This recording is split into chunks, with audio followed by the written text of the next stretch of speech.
Hey everyone, I'm back to record some more videos here for our topics in ALEKS for the week ahead. We're currently looking at the topics for week 12 here. We have a handful of different topics we're taking a look at. We've got determining whether two functions are inverses of each other, graphing an exponential function and its asymptote, f of x equals a times b to the x format, and then lastly finding the final amount in a word problem on compound interest. All right, so we're going to start from the top and kind of work our way through things. First things first, and this is kind of a big thing for this particular block of material, determining whether two functions are inverses of each other or not. One of the key types of functions we're looking at in this section are exponential functions and logarithmic functions. And their primary point of contact between the two is that they represent inverse functions in a lot of cases. You can think of inverses as kind of similar to what we have with addition, subtraction, multiplication, and division. Operations that work in opposite directions. Functions have the same thing. We can have a function that works in one direction and an inverse of that function that works in the exact opposite. But determining if two functions are inverses is a little bit harder than just checking to see what their work is. What we instead do is we look at the composition of the two functions. We look at what happens if we take f of g of x and g of f of x. What we're looking for with this composition is for both f of g of x and g of f of x to simplify to our identity function. This is a key concept when it comes to inverses in general. Inverse operations create identities.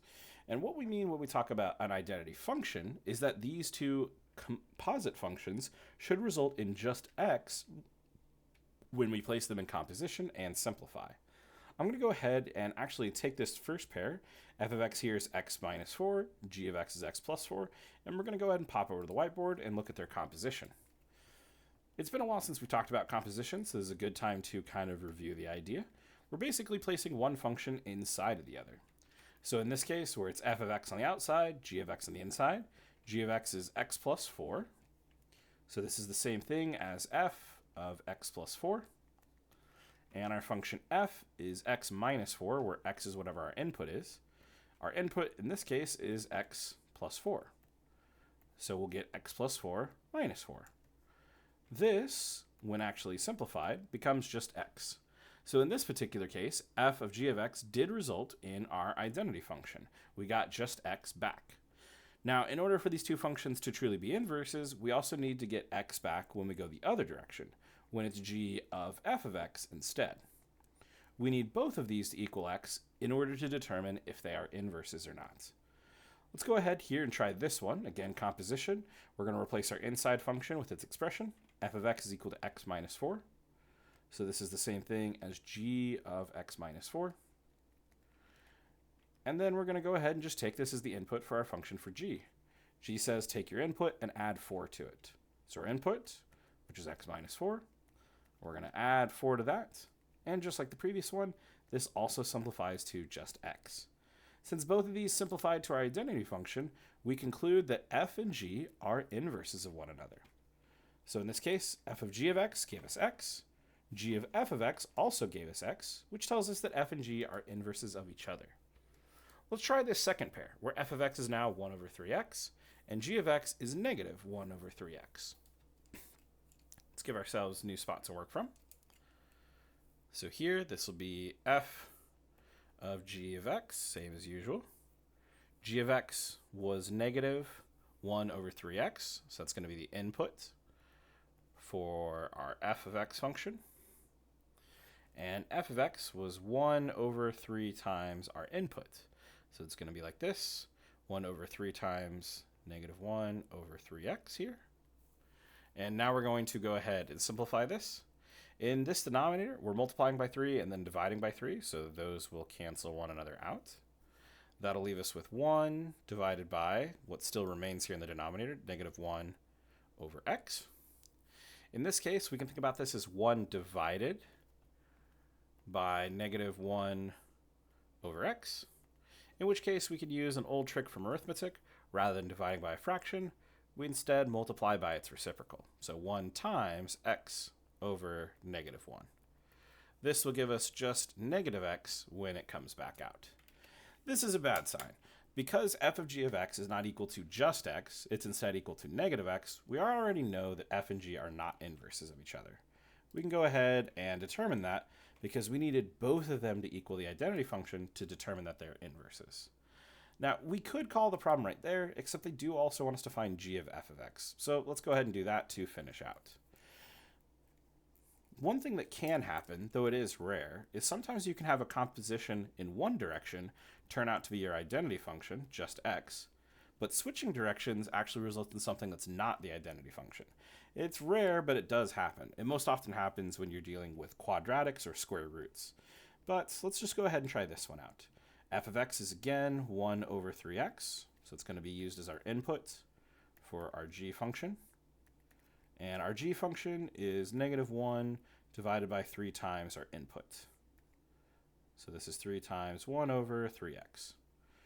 When we simplify here, it's just like previous. This 3 and this 3 will cancel each other out. This x in the denominator will move up to this numerator. And just like the previous one, this will also result in -x. Now, I talked about it before, but I do want to reiterate that the second that one of these didn't turn out to be the identity function, we automatically knew they weren't inverses. But ALEKS is having us do our due diligence here and checking both before we finish our answer. Let's go ahead and check our work. And we're good to go. Let's move on to the next topic here. Graphing an exponential function and its asymptote, f of x equals a times b to the x power. All right, so for this one here, it's kind of like our previous graphing problems where we want to come up with a series of points that we can plot and then go ahead and sketch the curve through. Let's go ahead and start by getting ourselves some points to work with. Let's move to a new spot. Now, when it comes to these types of functions where we're dealing with exponentials, there's some good choices and some bad choices for x here. So we're going to make a table of x, f of x. F of x, remember, in this particular case was 2 times 2/3 to the x power. 2 times 2/3 to the x power. Now, when we're substituting in for x, one thing that's always good to use as a baseline is to use x equals 0. One reason for this is we know that any non-zero base raised to the 0th power is just 1. So that gives us a baseline to work with. If this x is replaced with 0, then this becomes 2 times 2/3 to the 0th power. 2/3 to the 0th power is just 1, times 2 is 2. This will be the first of our points. And for a lot of these exponential functions, 0 is going to be a good kind of point in the middle to establish where you're at. What I like to do from here is choose 2 points on either side. So that usually means -1 and -2 on the left, +1 and +2 on the right. And then we're simply going to substitute into this function, replacing x with 1 and 2, -1 and -2, and evaluating from there. I'm going to save us a little bit of work because most of this can be done by hand or just by calculator. Keep in mind that if you do work on a calculator, your answers are going to be approximations, meaning that they won't be exact. I'm going to go ahead and just fill in the exact values. If x is 1, this becomes 2/3 times 2. So this will become 4/3. Make sure that 3 looks okay, or at least decent. If x is 2, then this will be 2/3 times itself, which will be 4/9 times 2 will give us 8/9. It's hard to see, but we're actually slowly getting smaller for larger and larger x's. How about for x to negative powers? Or rather, if x is a negative number, how do we deal with 2/3 to a negative power? This is, again, a little bit of a review, but if we want to deal with a negative exponent, what we do is we replace the base with its reciprocal and then switch the exponent to be positive. I'm actually going to write one of these out just so you can kind of see it. If we want to do f of -1, this would be 2 times 2/3 to the -1 power. The way that we deal with the -1 power is we replace the base with its reciprocal. So 2/3 becomes 3/2, and we replace the exponent with its opposite. -1 becomes +1. So 2 times 3/2 to the first power, which is just 3/2, will simplify to be 3. You know what? It won't take me too long. I might as well do f of -2 while we're here. This is 2 times 2/3 to the -2nd power.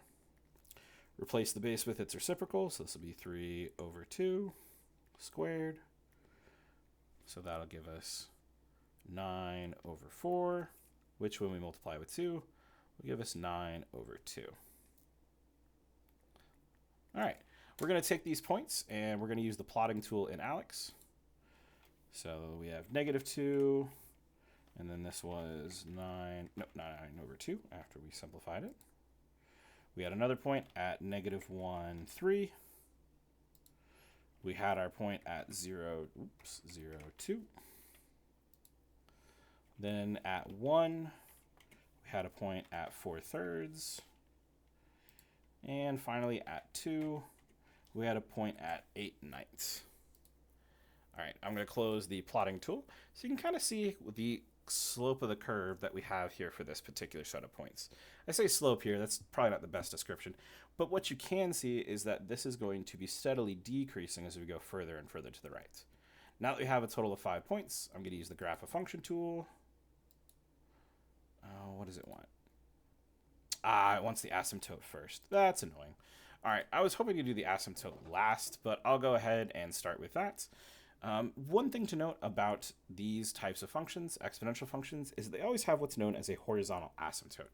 A horizontal line that the function gets really, really close to, but never actually touches or crosses. Let me go back over here to the whiteboard for a second. Remember how I mentioned that for each x that we continue to get larger and larger, our f of x got smaller and smaller? Well, that trend continues. The more and more you increase x, the smaller and smaller this fraction becomes, and the smaller and smaller this function becomes overall.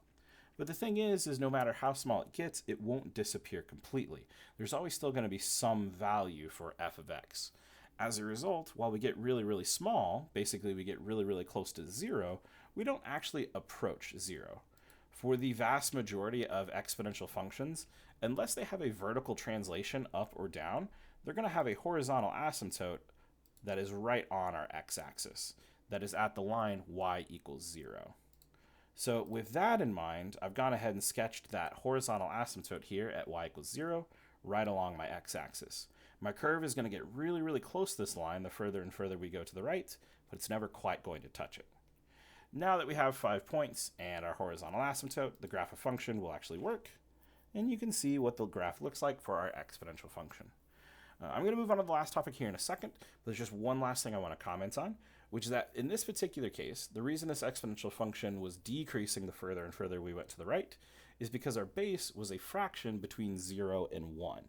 If our base ends up being a number that's greater than 1, this is actually going to increase on the right and is actually going to get smaller and smaller on the left. Again, unless there's a vertical translation up or down, it's still going to have a horizontal asymptote on the x-axis, but instead of getting really, really close on the right to that asymptote, it's going to get really, really close on the left instead. Let's go ahead and check our work. Oh, it looks like it's having the same issue it's had in the past with connection and me being on the page too long. So I can't check it, but this is correct. Let's go ahead and move on to our next topic and our last one for today's video. We are finding the final amount in a word problem on compound interest. So compound interest and things like exponential decay or growth are basically just applications for exponential functions and just how they can be used for real-world problems. This specific case, we're dealing with a final amount on a compound interest problem. This is one where there's a specific formula for dealing with it. Let's see if it opens the explanation page. Yeah, okay, it shows it to you here. This specific formula, by the way, is not one that you need to worry about memorizing for the final exam. Generally speaking, if there's a word problem that deals with specific applications for exponentials, usually the final exam authors will include the formula with it. So don't worry too much about memorizing it. All we have to do is talk about how to actually apply that. While it's here, I'm going to go ahead and go over to the whiteboard and write it down just so we have it for later. The formula in question is A equals P times in parentheses 1 plus R divided by N raised to the N times T power. Now each one of these, P, R, N, and T, have specific sort of relationships and values in the formula that we're going to talk about next. For right now, I'm going to go ahead and pop this back to the question so we're not just staring at the answer there. So in this specific case, let's read the text. Karen borrowed $8,000 at a rate of 6% compounded monthly. Assuming she makes no payments, how much will she owe after 7 years? Do not round any intermediate computations and round your answer to the nearest cent. Basically, this last part means don't round halfway through, do all your work, and then put it into a calculator, round only at the end. Now that said, what about the information they provided and how does it fit into the formula? Well, the formula, again, consists of P, R, N, and T. P here is what's referred to as the principal. It's principal ending in PAL, so same thing as like a building administrator. Principal represents an initial loan amount or an initial deposit amount. So in our particular case, That's going to be the $8,000 that she borrowed at the start. R is our interest rate expressed as a decimal. We were told that it was 6% compounding monthly, so 6% as a decimal is 0.06. What about N? Well, N talks about the number of times that this interest is being calculated in a given year. It's basically the number of compounding intervals. They told us that it was 6% compounding monthly, and there's 12 months in a single year. So both this N and this N are replaced with the number 12. T, the last value that we need to substitute in for, is time, and this is always measured in years. We're told that she doesn't make any payments for 7 years, so that's the value that we're going to substitute in for 7. From here, what remains is for us to go ahead and set the stage, do what work we can without a calculator first. So if we do 0.06 divided by 12, I'm actually going to pop out a tab here for this. 0.06 divided by 12, Google says that's 0.005. I don't need to put this in a denominator anymore because we actually did the division itself. So inside the parentheses, 0.06 divided by 12, 0.005. The other piece, 12 times 7, so this is going to be 84. We can go ahead and add this part that's in parentheses. This will be 8,000 times 1.005 to the 84th power. And here's where you need to be careful. You need to remember your order of operations for continuing through this problem. Remember that exponents are going to be calculated before any multiplication. So we need to start the next step of this by doing 1.005 raised to the 84th power.